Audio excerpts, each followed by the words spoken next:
Hello and welcome. I'm Greg Porell, the editor of South Shore Senior News, and I'd like to welcome you to our video seminar series.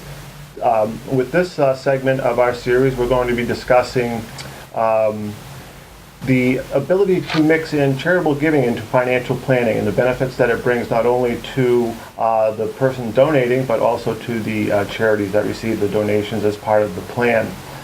Joining me today is Meredith Johnson, who is the Director of Planned Giving for the Salvation Army Massachusetts Division. Welcome, Meredith. Thank you, Greg. One of the things we talked about was testimonial gifts, and perhaps you could shed some light on how that might work for a donor. Sure. I just kind of briefly talked about that bequest aspect, and that is a very kind of low stress or kind of a gift again, because you there's no full commitment that you can't back out of it if you need that money. So that's a really valid option for people making a testamentary gift like that. But there are other ways to do this too. Some people like to set up specific vehicles through their will to benefit their heirs and their charity. They can use a charitable remainder trust, for instance, to take a complicated asset or specific asset out of their estate plan, put it into a trust, and have that trust pay out an income to specific heirs with a final benefit, again, to the Salvation Army to be used how they see fit. But again, the benefit here is that they're not tying up lifetime income streams. This is all something that can be set up through their estate plan, through their will, with the help of their other financial planners and attorneys. So if someone makes that decision to make a gift through their will, do they need to let you know?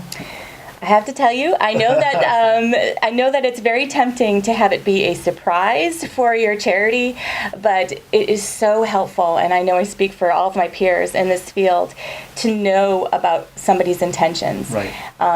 Yes, it's revocable, but even understanding the nature of a gift, the nature of an intention, allows our leadership to guide our programming. If we know that somebody would be willing at this date to leave us $200,000 to support camperships for our children's programs, wow, now we know we've got people out there at ready to support us at a high level. There's a commitment there, and even if it doesn't happen, it just shows us where we're resonating with our constituencies and with our supporters and with the communities around us, so that we can know where we should be investing, where we should be guiding our programming. And it's again, at the Salvation Army, and I'm sure this is at many other charities and nonprofits, it's not about upping your intake of mail appeals or calling you all the time or trying to harangue you after this. It's really more about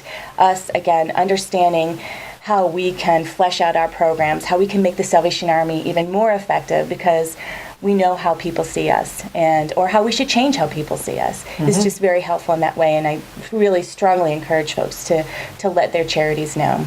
So it's very nice, even though that they've made this decision and they've told you about it, there's still, if things change in their personal life or financial life, they have the opportunity to say, you know what, I can't do this. Absolutely. So that's a nice flexibility. We've talked a lot about the benefits to the donors and the benefits to people that may be looking to help some causes. So how do these vehicles help the Army's causes, and how do people benefit once the donations have been made? Well, I think the best part about planned giving is that I think I said it before, it's that whole win-win part of it. And it's that when an estate plan needs to accomplish so many different things. And some people have a very simple plan. They don't have a lot of assets, and they know exactly who they want it to go to. And other people have large families and complicated assets and properties and businesses that they want to leave in a smart way, both to their favorite charities and to their family and heirs. And it just can be very complicated.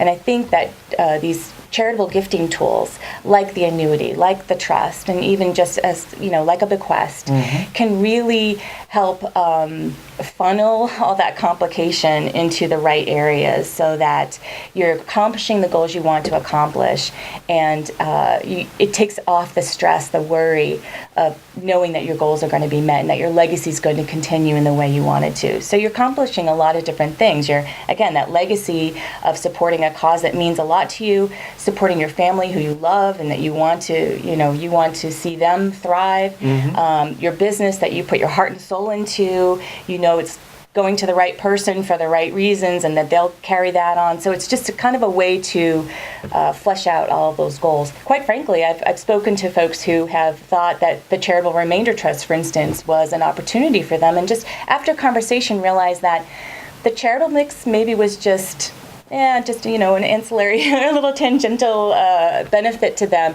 What they really wanted to do was see that their family was taken care of first. Sure. There's no expectation. My colleague, Selena Valadeo, and I are very committed to just meeting with people and understanding exactly what they're trying to accomplish. If it doesn't mean that a gift to the Salvation Army is going to come out of it immediately, that's okay too. We've again, it's an extension of our mission just to try and help folks work that out in the meantime. And I think we make some friends that way too. Well, and I think that the point you mentioned earlier about 85% of each dollar going to the good works of the Army is a really nice gift for people. Yes, I think so too. Well, to wrap up then, I think that we're looking at a very important part of estate planning and financial planning for people out there that might be available to them that they may not have been aware of before, and how easy it can be, and some of the benefits of the way it's set up with no commissions and no fees and all of that. So there's that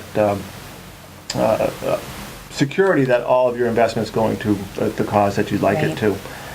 I think that kind of touch on all of the points that we wanted to address today, unless we're missing something there that... Well, I guess I'd just say that, and again, I can only speak for myself and my department at the Salvation Army, but feel free to just call in to a plain giving professional or somebody else at your charity or the nonprofit that you support and ask them questions. I know that, speaking for us, there's no obligation. We'd love to just talk these issues out and try to be helpful. You're not spending billable hours talking to somebody to get complicated questions answered. It's just kind of a low-pressure way to try to figure out what you want to do next. So we're always here to help. Well, very good. Well, thank you very much, Meredith. We thank you for watching our seminar today. And if you'd like to see this seminar or share it with some of your friends, please do.